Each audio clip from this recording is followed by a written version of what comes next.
You need to understand this. What you call as myself right now is a huge volume of memory. Your body is the way it is simply because of the genetic memory that it carries. You have your mother's nose, your father's complexion and something else, your grandfather's something else, simply because what you call as your body is a complex amalgamation of memory. A very ancient memory lives in your body. What you call as my mind is 100% memory right now. So you are a huge heap of memory in many ways. And memory goes into you in different ways. Through all the five senses you gather memory. What you see, what you hear, what you smell, what you taste, what you touch. Of all these five different ways of gathering memory, what you see and what you touch are the deepest forms of memory. Especially what you touch creates a certain level of memory in the system. So when you say a spouse, you have touched, and there is a certain level of memory. Now, your divorce means in some way you're trying to rip that memory off, and that's not going to be easy for various reasons. But at the same time, the very fact that you're going through your divorce means you want to be finished with that memory in some way. Maybe not erase that memory, but someone who was a spouse, someone who was in many ways a part of your life, slowly, for whatever reason, you have begun to experience them as a baggage that you're unwilling to carry. So, you want to keep the baggage aside, but you find the baggage is not something that you voluntarily carry, it is something that compulsively sticks to you. So when whatever sticks to you compulsively, if you try to rip it off, there will be pain. See if you can get rid of your mother from your system. You will see it's impossible. So similarly, memory has built up about your spouse, you can't just get rid of it just like that. If you do it, even mentally, psychologically, if you're equipped to do it, you will still see the whole system will go through a certain level of suffering invariably. Even if emotionally, psychologically you're in a balanced state that you can deal with it, the system will go through a certain process. You will see that especially when you are taken away from your spouse, either through divorce or death, you will see the memory within your system plays up much more strongly when they're not here. Particularly when death happens, you will see the memory of your spouse works in every cell in your body, if you have lived long enough together. It is not just an emotional and psychological process, it is a very physical process. So divorce is a voluntary death. You have decided to kill something that is a part of you in some way.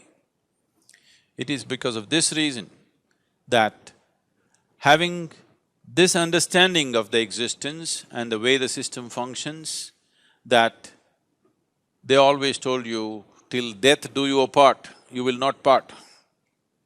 Because there is a physical memory about this, and the body doesn't have the balance of the mind.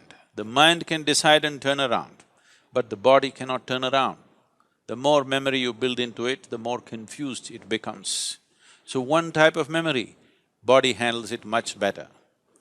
Now that you've chosen to divorce for whatever reasons, which I don't want to delve into, if it could be avoided, that would be best.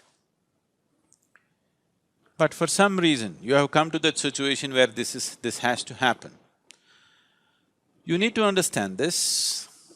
That divorce essentially means you have chosen to kill something which is a part of you, because what you call as myself is just a certain volume of memory.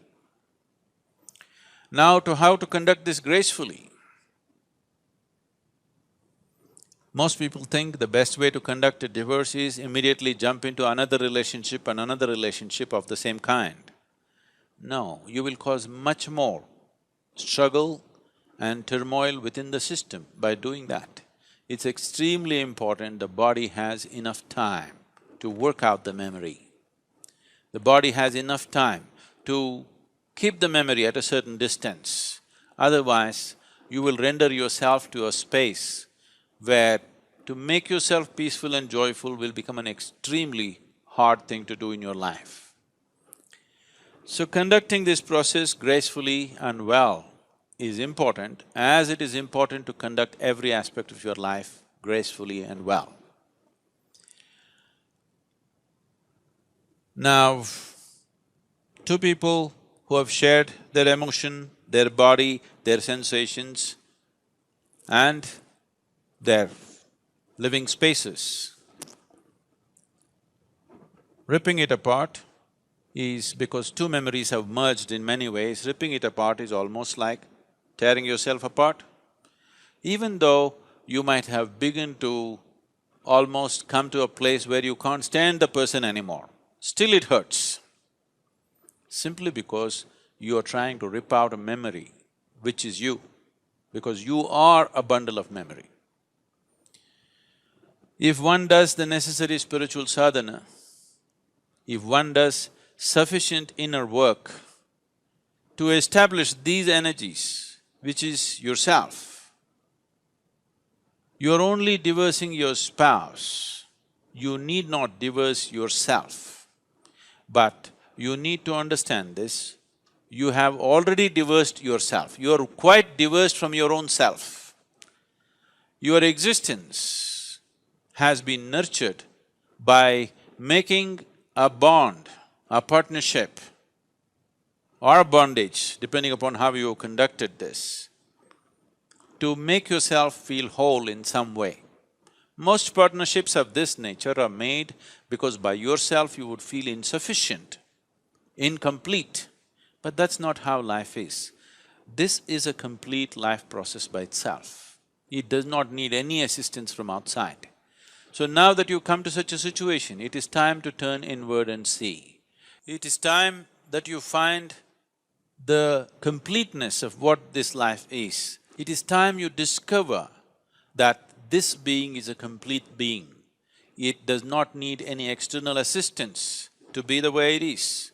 To conduct our life in a society, we are interdependent, but the fundamental existence of this, the balance of what this is, the space of what this is, the possibility of what this is a complete process by itself.